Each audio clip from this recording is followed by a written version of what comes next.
स्वागत है आपका medical officers Rajasthan YouTube channel पे। तो आज हम इस्केमिक हृदय रोग पे बात करने वाले हैं। मतलब दिल की मांसपेशियों तक जब खून ठीक से नहीं पहुंचता तो उससे जुड़ी जो अलग अलग परेशानियां होती हैं उन पे हमारे पास इससे जुड़ा एक सोर्स डॉक्यूमेंट है और कोशिश रहेगी कि इसे आसान भाषा में समझें। खासकर सीने में जो अलग अलग तरह के दर्द होते हैं जिन्हें एंजाइना कहते हैं, और जो असली दिल का दौरा होता है, मायोकार्डियल इन्फार्क्शन या एमआई, उनके बीच का जो मेन फर्क है उस पर फोकस करेंगे। हाँ, और ये समझना बहुत ज़रूरी है क्योंकि ये सारी कंडीशंस है तो दिल में खून के बहाव की कमी इस्कीमिया से ही जुड़ी हुई, लेकिन इनके कारण अलग हैं, लक्षण अलग है और इनके नतीजे भी काफ़ी अलग हो सकते हैं। तो सही जानकारी हो तो इन्हें पहचानना और सही टाइम पर एक्शन लेना आसान हो जाता है। बिल्कुल। तो चलिए एंजाइना पेक्टोरिस से शुरू करते हैं।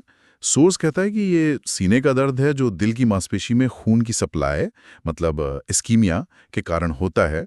पर इसमें जो खास बात है वो ये कि मांसपेशी को कोई परमानेंट नुकसान, मतलब नेक्रोसिस, वो नहीं होता। हाँ, ये एक बहुत बेसिक फ़र्क है।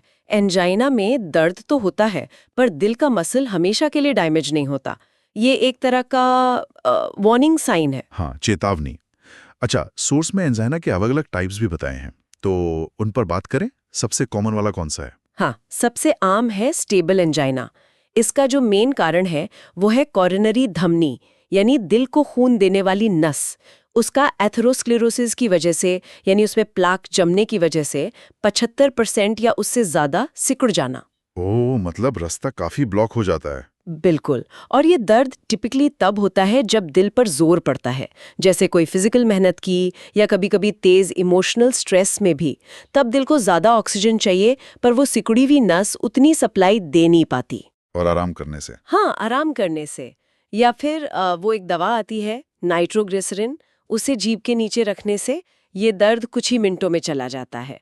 नॉर्मली आराम की हालत में ईसीजी भी नॉर्मली होता है। हाँ, अगर मेहनत के दौरान करें तो उसमें एसटी सेगमेंट डिप्रेशन दिख सकता है। अच्छा, ये तो हुआ वो दर्द जो मेहनत से जुड़ा है। लेकिन सोर्स में एक और टाइप का जिक्र है जो काफी अलग लग रहा है। वो आराम के समय होता है। हाँ, आप शायद वैसोस्पास्टिक एंजाइना की बात कर रहे हैं। प्रिंस मेटल एंजाइना भी कहते हैं इसे। इसमें धमनी में ब्लॉकेज वाली बात नहीं है। इसमें धमनी के दीवार में ही अचानक से ऐंठन आ जाती है, स्पेज़म। वो सिकुड़ जाती है और ब्लड फ्लो रुक जाता है। अरे! हाँ, और हैरानी की बात यह है कि ये दर्द अक्सर आराम करते हुए होता है, कई बार रात को सोते हुए या सुबह-सुबह। ईसीजी करें उस वक्त तो उसमें थोड़ी देर के लिए एसटी एलिवेशन दिखता है, जो स्पैज़म हटते ही ठीक हो जाता है। और इसका रिस्क फैक्टर? सोर्स में स्मोकिंग का जिक्र है, एक बड़े रिस्क फैक्टर के तौर पर। ये तो बिल्कुल अलग पैटर्न है। और तीसरा टाइप जिसके बारे में सोर्स कह रहा है कि वो ज्यादा चिंताजनक है। जी, वो है अनस्टेबल एंजाइना। ये ज्यादा सीरियस कंडीशन है। इसका कारण अक्सर होता है कि धमनी में जो प्लाक जमा है वो फट गया, रप्चर हो गया और उस पर खून का थक्का, मतलब थ्रोम्बस, बन गया। ये थक्का नस को पूरी तरह बंद नहीं करता पर बहाव को बहुत खतरनाक लेवल तक कम कर देता है। तो इसका दर्द कैसा होता है? इसका दर्द आराम करते हुए भी शुरू हो सकता है या फिर बहुत कम मेहनत पर होने लगता है, या ऐसा भी होता है कि दर्द का पैटर्न बदल जाए, पहले से ज्यादा बार होने लगे या ज्यादा देर तक रहे या ज्यादा तेज हो। ईसीजी में इसमें एसटी डिप्रेशन या टी वेव इन्वर्जन दिख सकता है और इसे सीरियसली लेना जरूरी है क्योंकि ये अक्सर आने वाले हार्ट अटैक, मतलब एमआई का एक मजबूत सिग्नल होता है। हाँ, यहीं पर चीजें थोड़ी और कॉम्प्लेक्स होती हैं। ये जो अलग अलग एंजाइना है और जो एक्चुअल हार्ट अटैक है, एमआई, इनमें इनमें बेसिक फर्क क्या है फिर? सोर्स में एक टेबल भी दी है जो स्टेबल एंजाइना, अनस्टेबल एंजाइना, एनस्टेमी और स्टेमी को कंपेयर करती है। शायद उससे कुछ क्लैरिटी मिले। बिल्कुल, वो टेबल काफी हेल्पफुल है। मेन अंतरों को देखें। पहला तो है दर्द का पैटर्न। जैसे हमने बात की, स्टेबल एंजाइना मेहनत से जुड़ा है, आराम से ठीक होता है, जबकि अनस्टेबल एंजाइना, एनस्टेमी और स्टेमी, इनका दर्द आराम में या बहुत कम मेहनत पर भी हो सकता है और ज्यादा देर टिकता है।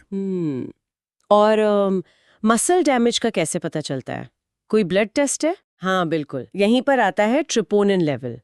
ट्रिपोनिन वो प्रोटीन है जो दिल की मसल सेल्स के डैमेज होने पर खून में रिलीज होते हैं। तो स्टेबल और अनस्टेबल एंजाइना में क्योंकि परमानेंट मसल डैमेज यानी इन्फाक्शन नहीं होता, ट्रोपोनिन लेवल नॉर्मल रहता है। लेकिन एनस्टेमी और स्टेमी, जो कि असल में हार्ट अटैक है, उनमें मसल सेल्स मर जाती हैं, इन्फेक्शन होता है, तो खून में ट्रोपोनिन का लेवल बढ़ जाता है। ओहो, तो ये ट्रोपोनिन का बढ़ना ही एक तरह से लाइन खींच देता है एंजाइना और एमआई के बीच। हाँ, काफी हद तक ये एक बहुत इंपॉर्टेंट बायोमार्कर है। और इसी से जुड़ा है अगला फर्क, इन्फेक्शन यानी मसल का परमानेंट डैमेज। स्टेबल और अनस्टेबल एंजाइना में इन्फेक्शन नहीं होता, एनस्टेमी और स्टेमी दोनों में होता है। समझ गया। और ईसीजी में क्या फर्क दिखता है? ईसीजी फाइंडिंग्स भी बहुत जरूरी हैं डायग्नोसिस के लिए। स्टेबल एंजाइना में रेस्टिंग ईसीजी नॉर्मल हो सकता है या मेहनत पर एसटी डिप्रेशन। अनस्टेबल एंजाइना में भी एसटी डिप्रेशन या टी वेव इन्वर्जन मिल सकता है। एनस्टेमी, जो कि एक टाइप का एमआई है, उसमें भी आमतौर पर एसटी डिप्रेशन या टी वेव इन्वर्जन ही दिखता है। लेकिन स्टेमी की खास पहचान है ईसीजी में एसटी एलिवेशन का दिखना। ये बताता है कि दिल की दीवार के एक बड़े हिस्से की ब्लड सप्लाई पूरी तरह रुक गई है और मसल को सीरियस फैला हुआ डैमेज हो रहा है। तो एनस्टेमी और स्टेमी दोनों एमआई हैं, दोनों में ट्रोपोनिन बढ़ता है, मसल डैमेज होता है, पर ईसीजी में एसटी एलिवेशन का होना या ना होना इन्हें अलग करता है। सोर्स एक और फर्क बताता है इन दोनों में कि दिल की दीवार की कितनी मोटाई इन्वॉल्व हुई है। हाँ, ये भी एक जरूरी फर्क है जो डैमेज की गहराई बताता है। एनस्टेमी को सब एंडोकार्डियल इन्फेक्शन भी कहते हैं, मतलब नुकसान दिल की दीवार की सिर्फ अंदरूनी परत तक ही सीमित है, आमतौर पर अंदर का करीब 1/3 हिस्सा। क्योंकि पूरी दीवार इन्वॉल्व नहीं है, इसलिए ईसीजी पर एसटी एलिवेशन नहीं दिखता। अच्छा। और स्टेमी को कहते हैं ट्रांसम्यूरल इन्फेक्शन। ट्रांसम्यूरल मतलब पूरी दीवार में। इसमें दिल की दीवार की पूरी मोटाई अंदर से बाहर तक, एंडोकार्डियम से एपिकार्डियम तक सब प्रभावित होती है। ये ज्यादा बड़ा और गहरा डैमेज है और इसीलिए ईसीजी में एसटी एलिवेशन दिखता है। बाद में कई बार पैथोलॉजिकल क्यू वेव्स भी बन जाती हैं जो परमानेंट डैमेज का निशान होती हैं। ये फर्क समझना तो ट्रीटमेंट के लिए भी बहुत जरूरी होगा। बिल्कुल। सोर्स में इस्कीमिक हार्ट डिजीज की कुछ और कंडीशंस का भी जिक्र है। क्या उन पर भी थोड़ी बात कर सकते हैं संक्षेप में? हाँ, जरूर। एक है सडन कार्डियक डेथ, मतलब अचानक हृदय गति का रुक जाना। जैसा नाम से ही पता चल रहा है, इसमें लक्षण शुरू होने के बहुत कम टाइम में, अक्सर 1 घंटे के अंदर ही डेथ हो जाती है। इसका सबसे कॉमन कारण होता है दिल की धड़कन में अचानक कोई जानलेवा गड़बड़ी आ जाना, लीथल अरिथमिया, जैसे कि वेंट्रिकुलर फिब्रिलेशन। सोर्स कहता है कि करीब 70% मामलों का कनेक्शन कोरोनरी आर्टरी डिजीज से होता है। और इसका कोई बचाव? हाँ, जिन लोगों में इसका रिस्क ज्यादा होता है उनमें बचाव के लिए एक डिवाइस लगाया जा सकता है, आईसीडी कहते हैं उसे, इम्प्लांटेबल कार्डियोवर्टर डिफाइब्रिलेटर। वो खतरनाक धड़कन को डिटेक्ट करके शॉक दे सकता है। अच्छा। और एक कोई क्रॉनिक, लंबे समय तक चलने वाली स्थिति भी है जी, वो है क्रॉनिक इस्कीमिक हार्ट डिजीज। ये धीरे धीरे बढ़ने वाली कंडीशन है। इसमें लंबे टाइम से चल रहे इस्कीमिया की वजह से दिल की मांसपेशी कमजोर होती जाती है और आखिर में हार्ट फेलियर हो सकता है। दिल का साइज बढ़ जाता है, पंप करने की ताकत कम हो जाती है। सोर्स में एक मायोकार्डियल हाइबरनेशन का भी जिक्र है। ये इंटरेस्टिंग है। इसमें खून का बहाव कम होने से दिल का कोई हिस्सा सो जाता है, मतलब काम करना कम कर देता है। लेकिन वो परमानेंटली डैमेज नहीं हुआ? नहीं, अगर उस हिस्से में ब्लड फ्लो वापस ठीक कर दें, जैसे बाईपास या एंजियोप्लास्टी से, तो वो फिर से काम करने लग सकता है।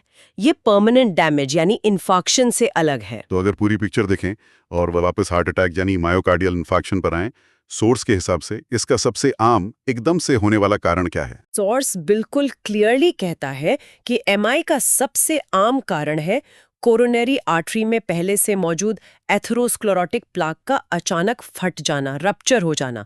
जैसे ही वो प्लाक फटता है, बॉडी का क्लॉटिंग सिस्टम एक्टिवेट होता है और वहाँ तेजी से खून का थक्का, एक्यूट थ्रोम्बोसिस बन जाता है। ये थक्का धमनी को पूरी तरह या लगभग पूरी तरह ब्लॉक कर देता है।